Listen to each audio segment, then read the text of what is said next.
शीर्षक रहेगा आखिरी बातें। आखिरी बातें तो आरंभ करता हूँ, आपकी तालियों का साथ चाहूंगा।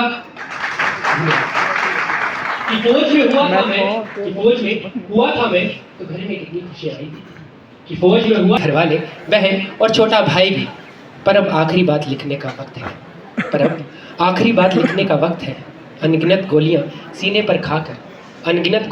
सीने पर खाकर सबसे पहले माँ मुझे तेरी याद आई है।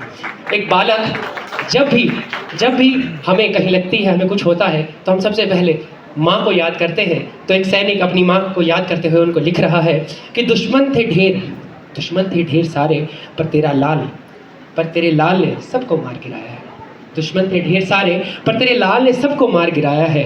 ये धरती भी तो मेरी माँ है ना। ये धरती भी तो मेरी माँ है ना माँ। तूने मुझे बचपन से यही सिखाया है कि ये धरती भी तो मेरी माँ है ना माँ। तूने बचपन से मुझे यही सिखाया है। तेरा बेटा माँ, आज तेरा बेटा तिरंगे में लिपट कर आया है।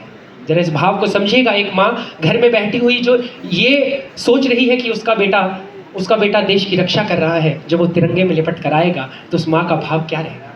इस भाव को आपके स्मृतिक पटल पर मैं लाने की प्रयास करूंगा कि माँ, आज तेरा बेटा तिरंगे में लिपट कर आया है, पर घबराना मत माँ, अभी छोटे को भी तो फौज में जाना है। कि अभी घबराना मत माँ, अभी छोटे को भी तो फौज में जाना है। और उस फौजी की बहन का कुछ समय के बाद उसकी बहन का विवाह होता है। उस विवाह के समय में अगर एक भाई की शव, एक अर्थी उसके घर पे आ रही है, तो भाव समझिएगा। वो बहन के साथ कहता है कि बहन तो फिक्र मत करना, तेरी शादी का कर दिया सारा इंतज़ाम है। कि बहन तो फिक्र मत करना, तेरी शादी का कर दिया सारा इंतज़ाम है। और तेरे विवाह के तोहफों में ही मेरा ढेर सारा प्यार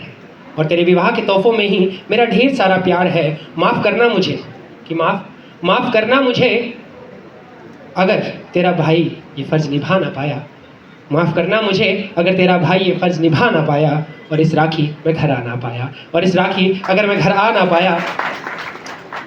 और जब घर में दो लड़के होते हैं, तब दो बेटे होते हैं, तो अगर बड़ा वाला फौज में है तो बड़े भाई का ये आस होती है कि मेरे पीछे मेरी एक बाजू है जो संभालेगी घर को। तो भाव देखिएगा कि एक भाई की याद कब आई है भाई को। एक भाव को समझिएगा कि एक बाजू की तरह समझा जाता है छोटे भाई को। तो उसका भाव समझिएगा कि जब बाह में गोली आकर लगी थी मेरे, तब मुझे तेरी याद आई थी। कि बाह में जब गोली आकर लगी थी मुझे, तो मुझे तेरी याद आई थी। माफ़ करना मुझे भाई, अब जन्मदिन पर तोहफे ना दे पाऊंगा। और जाते जाते तुझे बहुत सारी जिम्मेदारियां देता जाऊंगा। अब तुझे घर का भार उठाना होगा। अब घर का छोटा बेटा नहीं, बड़ा बेटा बन दिखलाना होगा।